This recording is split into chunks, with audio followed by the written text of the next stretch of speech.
Hi, and thanks for logging on to the Daily DVAR Halacha. And here's a brand new halacha for you, and it's for Thursday, 11th day of August, which is the 7th day of Av.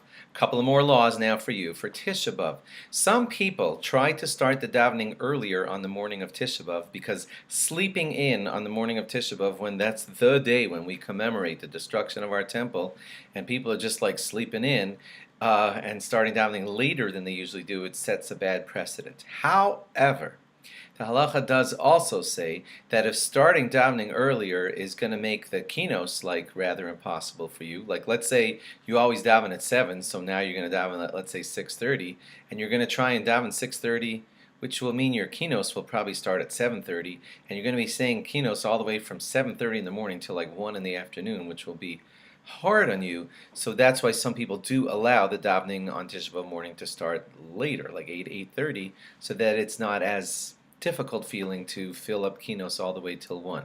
Because if you start your davening like 8:30 in the morning, your kinos starts like around 9:30 in the morning, and then you're saying kinos from 9:30-ish till 1-ish, which is more, I don't know, manageable time-wise. So the rabbi of your shul, of course, will help everybody decide how they're going to do it, but there is a custom to start davening early if it can be done. Okay, the Chazan is the only one who says Anenu in the Shachris part of davening, and he says it in the repetition of Shmona Esrei as a separate standalone bracha right before the bracha of Refa'enu. We don't say it, the participants, the daveners, they're only going to say it at mincha time.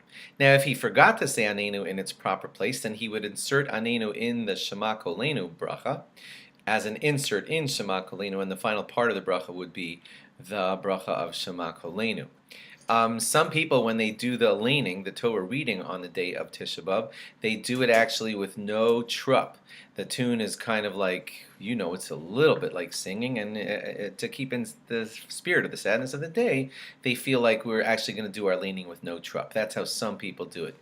Now, please remember that when we talk about kinos all morning long, there are some shuls that decide that, wow, when you read kinos from like 9:30 in the morning all the way till 1, and you have trouble understanding what you're reading, it's a problem to read a lot of kinos and not understand what you're saying, and therefore some people believe that it's more appropriate to have the rabbi explain the kinos a lot, say less of them, but understand what's going on, and say less kinos with more intention. And pick your shul accordingly. Some rabbis will do a lot of that, a lot of explaining and a lot of background and less reading of kinos, and some shuls will just read kinos the whole morning. So figure it out, do what's appropriate for you. Some people visit a cemetery on the day of Tisha B'Av.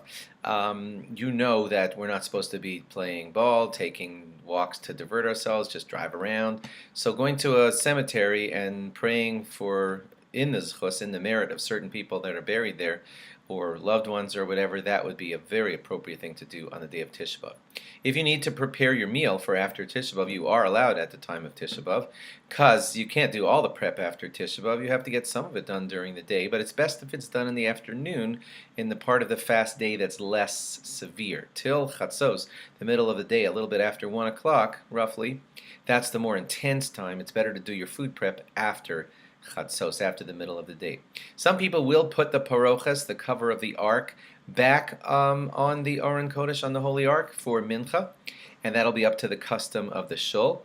When you put on your talis and tefillin, you do that at Mincha, not at Shachris. Should you say Shema, so that you can have Shema said together with your tefillin, which didn't happen at the Shachris? So it's actually an argument amongst the rabbis. Some say that it's a great thing to do.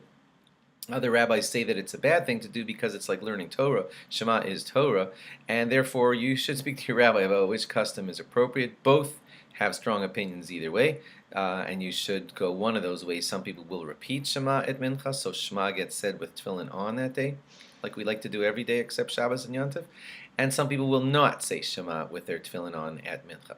Thanks for logging on. We're going to try and give you a law also on Friday, which will give you the ideas that you'll need to know for Shabbos and Sunday. And then we're also going to try and give you a law on Tisha B'Av itself for some of the laws you'll need to know through the day of Tisha B'Av and for just after Tisha B'Av. I won't be able to say hello to you as I do at the beginning of each law. We won't be able to say that on the day of Tisha B'Av. Watch for that. Don't be insulted.